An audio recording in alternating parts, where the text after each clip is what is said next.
Police সূত্রে খবর আজ সকালে সে স্বীকার করেছে এই খুনের কথা। নিউ টাউনে কারিগরি ভবনের পিছনে নালা থেকে আজ উদ্ধার হয় এক ট্রলি ব্যাগ বন্দি দেহ। আর এই ঘটনায় পটাশপুর থেকে একজনকে আটক করে জিজ্ঞাসাবাদ চালাচ্ছে পুলিশ। ঠিক কি সূত্রে এই ব্যক্তিকে জিজ্ঞাসাবাদ জানবো। নান্টু হাজরা আমাদের প্রতিনিধি রয়েছেন আমাদের সঙ্গে। নান্টু, কি জানতে পারছো?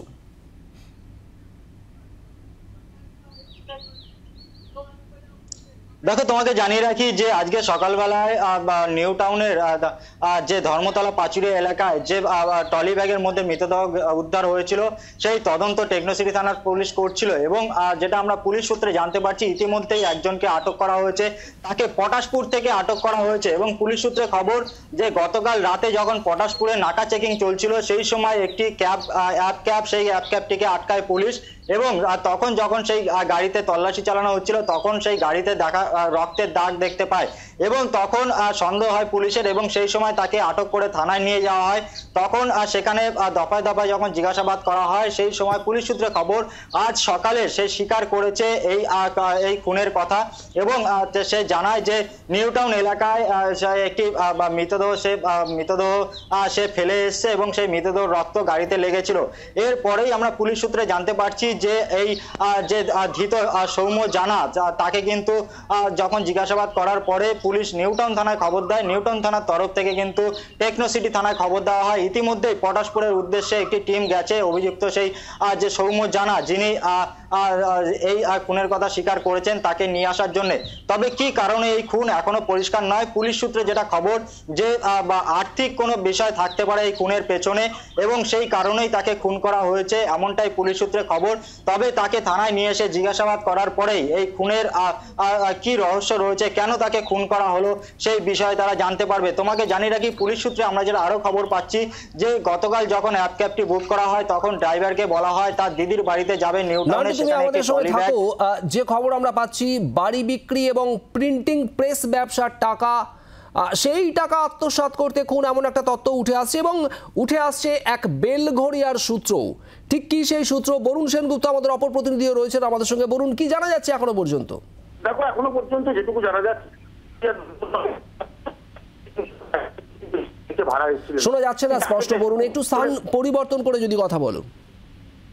একেবারে তিনি কিন্তু আদতে কিন্তু উড়িষ্যার বাসিন্দা এবং উড়িষ্যায় যে ভুবনেশ্বর সেইখানে তার প্রিন্টিং এবং প্রেসের ব্যবসা ছিল। সেই প্রিন্টিং প্রেস সমস্তটাই বিক্রি করে তিনি কিন্তু একেবারেই বেলঘড়িয়ায় নন্দননগরে তিনি কিন্তু ভাড়া চলে এসেছিলেন। বেশ দু থেকে আড়াই বছর তিনি কিন্তু এই নন্দননগরে ভাড়া আছেন এবং সেখানেই তিনি থাকছিলেন এবং তাকে দেখাশোনা করার জন্য একটি মেয়ের ছিল যে তাকে নাতনি বলে ডাকতেন। এখন পর্যন্ত পুলিশ কিন্তু এই নাতনিকে জিজ্ঞাসাবাদ করছে, পাশাপাশি তার যে প্রিন্টিং এবং প্রেস বিক্রি করে তিনি এখানে এসেছিলেন সেই সময় বেশ মোটা অঙ্কের একটি টাকা পেয়েছিলেন। সেই টাকা নিয়ে কিন্তু তিনি একবারে একটি বেসরকারি ব্যাংকে তিনি জমা দেন এবং সেই সূত্রে ব্যাংকের এক কর্মীর সঙ্গে তার পরিচয় হয়। তারপর থেকে সেই ব্যাংকের কর্মী এবং সেই নাতনি সঙ্গেই তিনি থাকতেন এবং ব্যাংকের কর্মীর সঙ্গে তার পরিচিতি ছিল। এখন পুলিশ খতিয়ে দেখছে যে এই নাতনিকে জিজ্ঞাসাবাদ করে এবং পাশাপাশি এই যে ব্যাংক কর্মী তাকেও জিজ্ঞাসাবাদ করা হচ্ছে যে এই খুন, এটা কি খুন, তাকে কিভাবে খুন করা হলো বা কারা খুন করলো বা এই খুনের পেছনে কারা রয়েছে সমস্তটা কিন্তু জানার চেষ্টা করছে পুলিশ। বলুন, তুমি আমাদের সঙ্গে থাকো। সেক্ষেত্রে আমি নান্টুর কাছে আরো একবার যাব। নান্টু, যে ব্যক্তিকে আটক করা হয়েছে এবং জিজ্ঞাসাবাদ করা হচ্ছে পুলিশের তরফে, সেই ব্যক্তি তার কি পরিচয় জানা যাচ্ছে? তার কারণ ব্যাংকের সঙ্গে তার কি কোনো যোগসূত্র রয়েছে এরকম কোনো তথ্য কি উঠে আসছে?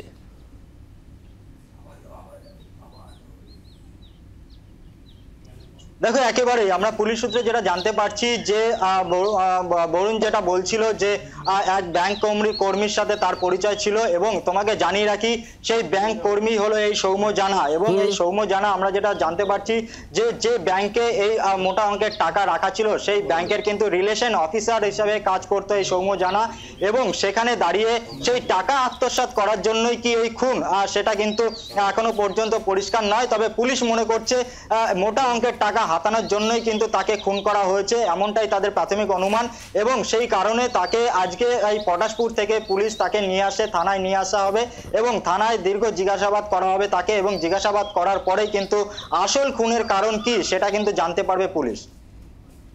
ধন্যবাদ নান্টু, ধন্যবাদ বরুণ। আপনাদের জানাবো আজ এই ট্রলি ব্যাগ বন্দি দেহ উদ্ধার হয় নিউ টাউন এলাকা থেকে। নিউ টাউনে কারিগরি ভবন, তার পিছনেই একটি নালা থেকে প্রথমে উদ্ধার হয়। স্থানীয়দের নজরে আসে এই ট্রলিটি, তারপর পুলিশে খবর দেওয়া হয়। ট্রলি থেকে উদ্ধার হয় রক্তাক্ত দেহ। এরপরই গোটা ঘটনার তদন্তে নামে পুলিশ এবং তদন্তেই এই যাবতীয় বিষয় উঠে আসছে। জানা যাচ্ছে সুবোধ সরকার ওই ব্যক্তির নাম, আদতে ওড়িশার বাসিন্দা, প্রিন্টিং প্রেসের ব্যবসা ছিল, সেখান থেকেই ব্যবসা গুটিয়ে বেলঘরিয়ায় চলে আসেন। বাড়ি বিক্রির মোটা টাকা ব্যাংকে জমা রেখেছিলেন।